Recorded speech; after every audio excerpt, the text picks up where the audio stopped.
Okay, we got a good frame? Yes. Harley, can I They just... framed me. What about the sideshow arts and its relevance here on a campus, an art school? What's the, I mean, this kind of thing, is this one of the last places you can find an actual sideshow under a tent? Well, there aren't many sideshows under tents left anymore anyway. Every year there are a couple people who try to do one, and right now the art form, it never changed. I think this is a problem with the art form. The performance style was developed around 1850 as a response to blue laws. You weren't allowed to have entertainment on Sundays, and so you had to present this. You could present the same things as education, and as long as you did that, you could get away with it. So there was a style of performance that involved the standard writing kind of teaching. Say what you're going to say it, and then say what you've said. So somebody would be the educator, the professor, the lecturer, would say, now we're going to have such and such a performer. We think you're going to be educated and amazed by his incredible skill, blah, blah, blah, blah, blah, blah, blah. And then he would do the thing, and they would say what happened.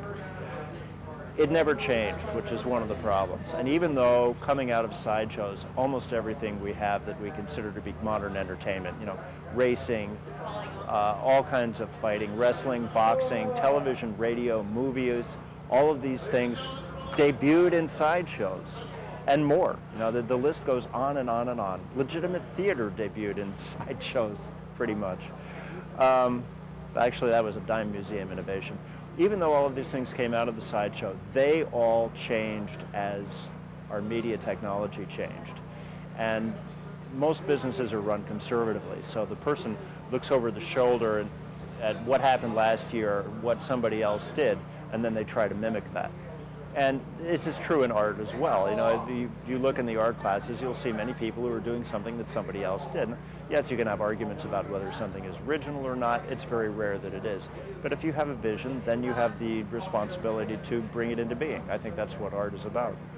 Well, I guess you're... Sideshow arts, you know, I've decided to take the presentation style a different direction. So I don't often get up and say what I'm going to do. About the only noticeable exception and hours of regularly performed material that I have is the four nails, because I want to tell people exactly what's going on. And, you know, there's showmanship reasons for that. Talk about that. Well, you want just keep looking at me? Okay. Well, tell us about the actual, your act. And, my act. Right. And not so much, we saw it, we taped it, but the evolution of it and the tradition of it. Well, you didn't see my act, really. Well, you saw a couple... I just saw it, not the act? No, that's okay. Whatever what you saw tonight. You saw a few minutes of what I do, and I do a full evening show most of the time. And so, you know, what I did tonight was taking things out of the normal performance context. I look at doing performance in the same way that I used to look at doing therapy when I did that for a living, because I used to do walk-in therapy with schizophrenics on the street.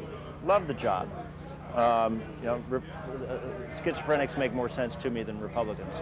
And no, shut up. I should be more polite, because they always say courtesy's the best lubricant in social intercourse. But you were a therapist? Yeah. And I kept getting promoted, and I hated being an agency director, so I quit, and I came back to entertaining, and I love this. Stylistically, I decided to start a show, when I do my own show, with something that people understand the idea of, fire eating. They may have seen it, they may not have seen it. It's a thing that when you've been close to somebody spitting a big fireball, you can be 60, 70 feet away, and you can feel the heat on your face if I spit a fireball. It's amazing. You know, and I just love doing it. But people know the idea of it.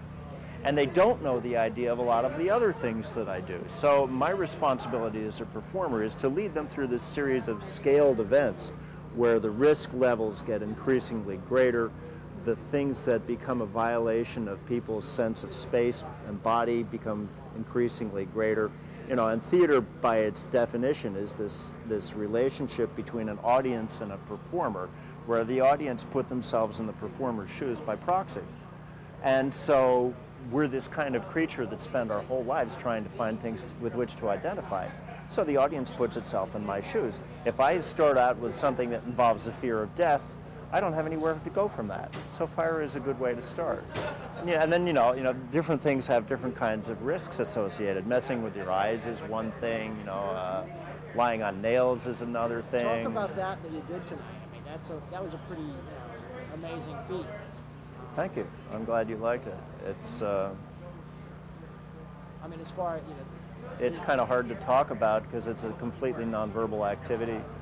But there's a tradition of lying on nails. Oh yeah, the tradition of lying on nails is as old as we know. And before they had beds of nails, which are really an innovation around the 1700s when the Industrial Revolution made the making of nails economically feasible. Before that, people used to lie on thorns. There's a long tradition within popular religions as opposed to state religions. There's a big difference in the kind of goals that those institutions would have. But starting back in the Middle East several thousand years ago, these guys would come out of the desert, which at the time meant, if they went out into the desert, they went and joined a meditational community. There's a strong Buddhist influence in the Middle East from about 500 BC on. It waned after about 600 years. But there's a strong meditation tradition. People would go out into the desert and they'd come back into town and spouting pithy sayings, and they'd do a little bit of sleight of hand to make things appear and disappear. They'd use what we call ventriloquism now to make people think that they were talking with spirits. No, I'm not. Oh, sorry. And then they would lie on thorns, which directly confronted people's fears of the fear for their bodily integrity. And so, I've laid on thorns. It's pretty easy. What about this? If they're fresh, they don't stick. Yeah, they'll stick in your skin, but you might get somebody to pull them off. Nails are an entirely easier kind of thing in many ways than thorns. And the traditional acts include having things broken on you, blocks usually. I used to do a block on the belly and a block on the face with somebody from the audience with a full swing of the sledgehammer to break the block, and I got hurt because there were enough people who didn't know how to swing a sledgehammer. I picked them because I thought they looked like they would be physically capable of doing it. I got tired of being hurt by it, So does it hurt tonight? The four nails is just such a different order of magnitude. There's no comparison. Can I ask you? Are you moving? Are you waiting for a shuttle? I don't want you to miss it. Are you going to give a ride for you? I heard you say the I'm fine. here. Okay. Well, I just want to. Tonight, you said the four nails is. You started to say that that's such a different thing. Yeah. I mean, and does it explain the sensation that that people? Well, the less number of nails, the more of me is going to be on any given nail. So the difference between a standard size bed of nails with 1,000 nails on a 1-inch grid, 2 or 3 ounces of weight on each nail. That's not much. When you shake hands with somebody, the average pressure per square inch is about 60 times greater than that. So it's no big deal. Anybody can learn to lie on a bed of nails in about 30 seconds. It's just that it confronts a lot of fears that are trained to us from the time we're pre-verbal. And many people can't, they can't see through that morass of training clearly enough to be able to actually think of doing a skill like that. So they'll say things like, oh, no, or I'm too cool, or once in a while someone will actually come out and say, I'm scared of that. I like that because it's a kind of honesty emotionally that many people don't have. But the less the number of nails, the more intense it gets. And doing 4 is just no comparison to anything else. I've done 2, but I can't get my arms and legs in the air, so it doesn't look as good. At least to my way of thinking of what I want the picture to be, it doesn't look as good. So I don't do 2, I mean, at least not very often. And the amount of concentration it takes to do that is so considerable that after having done it in public a few times, I decided that's something I'll only do under very special private circumstances. Because if an audience is paying to see me, they deserve my attention.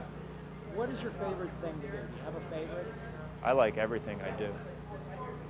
I'm spoiled that way. When you do a show, if you don't like part of it, change it. It's not like doing Shakespeare where the script is written down. We have to make up our own material. Yeah, we have a ground of traditional stunts from which to draw, and we get to change them for our own liking. The thing, for example, where I'm leaning up against a sword, I've never heard of anybody else doing that. I like it, but it's a takeoff on another skill. I'm just finding a different application for it. I love to play with the traditional skills and find different twists for them. It keeps me very interested in my work, which is important after the amount of time I've been doing it. You think sideshows here, I mean, you think this is kind of entertainment's going to always be around? I think this entertainment has been around for as long as we've written things down. I think it was around before then. I think it will be as long as we continue to record things in any way, shape, or form. Do I think it will take the same format that sideshows did? No. No, I think we're at a point where the sideshows have pretty well died out. They can't compete as a form of live entertainment with what happens on television and in movies. And so it's necessary to change the performing style, the way we do the shows, the way we think about a whole lot of things. A lot of the performers in this business haven't made that transition yet. It's interesting to watch. Well, you've been great. I mean, I know I appreciate you being a part of this. Can I ask you to do an ID for Shocked and Amazed TV? Shocked and Amazed TV. You're watching Shocked and Amazed TV on the Travel Channel, something like that? You're watching Shocked and Amazed TV, and if you're watching the Travel Channel, they'll tell you where to go. Perfect. Thank you.